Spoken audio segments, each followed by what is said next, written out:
Because we'll die, shouldn't we sleep? We will sleep. You owe people, but you have been chilling. Dada Hafco is the author of that song and is joining me in studio. Bro, how you doing? How the Dada Bees Empire? Sorry, Dada Bees Empire, everything is kicking. Show that? Yeah, very. Plans for 2020, what does it look like? It looks good. I think I have one of the hottest songs in the latest thing right now. So, you know, we intend to drop in an album this year as well. Oh, okay. So, you know, so it's going to be looking great. I see. You know. With Familia? With Familia, yeah. That song is a killer. Yeah. Your story or his story? Whose story? Everybody's story. Everybody has a story. I have a story, you have a story. I mean, literally, times are hard. And so people go through a lot. You know, sometimes somebody will come to you like, can you help me do this? Okay. You may not be in a position to do it. But there's one thing that you could tell the person to say that maybe God will come through for you. Right. You know, so it's a song to uplift people. We are in a new year, you know, everybody is expecting the story to change and all of that. So, you know, we just have to like uplift people, motivate and inspire them. You know, so actually it was actually a prophetic song because it was? Yes, because when I recorded the song, I went to sleep with it. You know, because I was very excited when I had the song. Right. So I slept with it. Then I had a dream. When I had a dream, I was performing the song with Familia to some school kids. Wow. You know, so that was when I had to put Familia on. Because so initially, you called him? Yes, initially I was going to do the song alone. Okay. You know, so when I had a dream, I woke up in the morning, I'm like, no, let me bring this guy this dream means something. So I texted him and then he said, okay, give me a location to the studio. He came through and then, you know. I could feel the emotions in the song. You know, it was oozing out in the song. How long did it take for you guys to put it together? For me, I think it was like a week. I was actually in a meeting in Tema. Okay. When he came to me. Okay. I saw one of my fans, Dada Bees Empire fans. His name is Keche on Twitter. Okay. He was the one I saw written, will change from Okada to Range Rover. Okay. So when I saw that, it kind of hit me. Okay. And then I started developing the chorus around it. You know, so it took me like a week. But I think that, you know, I had to like pour everything in there because I had to put myself in people's shoes. Okay. I know that a lot of people go through stuff. Different scenarios. You know, yes, people go through a lot of stuff, and so you know, sometimes you're walking out and then you see people, you realize you see their, you know, facial expression. You realize, you know, they're going through a lot. And as a musician, I have a big voice to have an impact in the society. Right. You know, tomorrow I don't want to be a musician who just came by and gets forgotten after a few years. Okay. I want to leave some legacy. You know, make some meaningful music that people can actually relate to. Your lyrics, I mean, from Yebewunti and that was talking about, okay, you owe, so shouldn't you live life? And that this was talking about our story from zero to hero kind of thing. Where do you grab the lyrics from? Is it from home? Is it from your interaction with people? Or I want to know, I'm curious. I think basically it's from my orientation. Okay. You know, my background. I lived like 20 years of my life with my grandmother. You know how grannies, how they go by, you know, strict, you know, very disciplined and everything. So I think I learned a lot from there. Then growing up also, you know, the kind of friends that I made, the kind of circles that I found myself in, you know, I've always been that type of person who wants to be a voice of the voiceless, you know, and if you want to be in that position, you need to have, you know, enough to motivate people to let them know that there is hope, you know, every day. So this is where I get it from. But I want to make music for everybody. Everybody. So that people can directly relate to the song as their story. Interesting. You started this High Life campaign. It's caught fire now. Now a lot of boys are doing High Life. Before Kwame Eugene came in, Kiddy and everybody else. Everybody's doing High Life. How does that make you feel, number one? And number two, how are you doing yourself in the High Life space? I think it makes me feel good because it's like at a point I felt like a one-man fight. You know, everybody was telling me High Life is dead, leave it. You know, but I keep telling people that look, if we can sell anything in the outside world, it has to be something that has originated from here. Something we can lay claims to. Because every other genre is being claimed by some country somewhere. You know, this is the only one that we have that we can lay claims to and say this is. So you had to abandon rap to come and do High Life. And how was it? Was it tough? I wouldn't say it was tough because, you know, I was bent on doing it. You know, I was bent on it because I felt like I grew up listening to High Life. It was school that moved me to the rap zone. It was at the time when everybody was doing rap, when hip life came.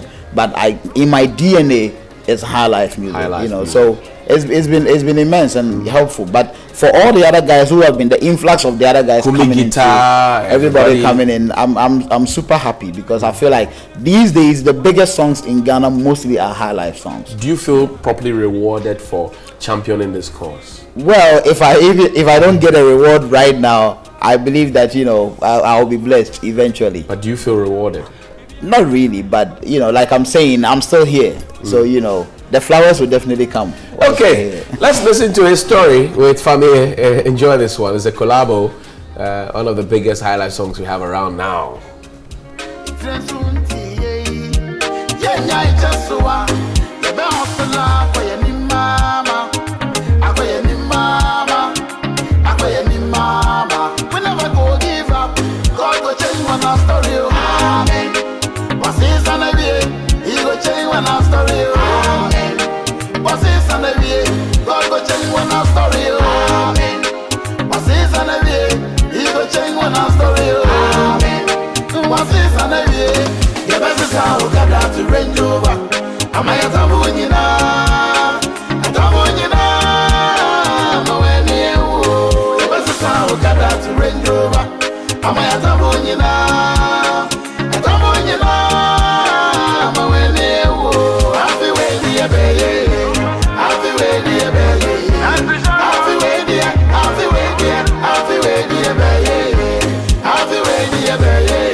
By this song, I'm sure a lot of young people are saying this is great inspiration for us.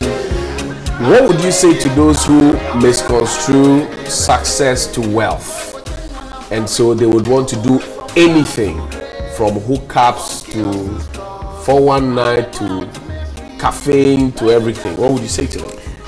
I think they say the root of money is the root of the love of money. The love of money is the root of evil.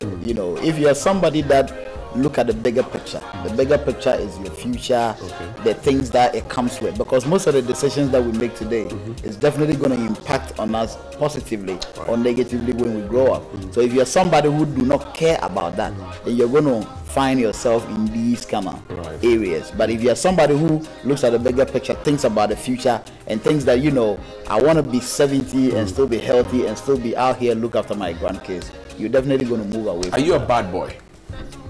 It depends on where you put. Are you a bad boy? Say? Nah, I don't think so. You're not a bad boy. You're a good boy. I think you're an angel. I'm not an angel. I mean, nobody is an angel, but I think I try. You try. What's the baddest thing you've done? Baddest thing? Yeah. Baddest thing, yes. I've drank before. Okay. Yeah. You don't drink anymore? Nah, not this year. Okay, not this year. You've not started. This year you have not started. I'm on break. You're not up until when? I'm on break. I see a lot of good things coming to me. Okay. So I just want to be. So you're more spiritual? Yeah, I'm very spiritual. Okay. Yeah. So you put drink aside? Yeah, I mean, anytime I realize my life is on the fast lane, I try to slow down. Okay. And I think every normal human being should have that. If you have that, it kind of like lets you know that you're on the fast lane. You should be careful of the potholes. And so I try every now and then. I look at myself and sit down, reevaluate everything, and feel like let me chill on this. You lost one of your soldiers, Kofi B. Yeah. How did that hit you? It was sad because I was with Kofi B and Kofi Nti on December 29th for a gig. Right. And Kofi B is somebody that we've always seen as a bigger brother. Now, he's actually one of the refined talents, like the fine talents that we have. Nobody sounds like him. You know, so on Sunday morning when I woke up and I heard the news, it was a big blow. I was trying to call Kofinti, I wasn't getting him. So I decided to call KK. Apparently he had also not heard it. So when I called him, he was like, I was lying, you know. So eventually the news broke out and then everywhere was, but may he, you know, find rest in the bosom of the Lord. I feel like, you know, to be on this earth, we are here to work, you know, be successful whatsoever, and then die and leave everything and go. Have you filed for a VGMAs yet? Yes. You have? You're hopeful? Very, very. Some people say you've been swept so many times. Yeah, I mean, it's up to the board. Are you pained? No, I don't think so. I don't make music for awards. I see awards as a bonus. Okay. You know, the main focus is to be able to touch lives. You know, the music must touch lives. It should tell people's stories. People should be able to listen to your song and be like, you know, I got out of this situation because of this particular song that you made. Right. If you're making music and your music is not changing lives, then you better check yourself into the fan section, because we need your support.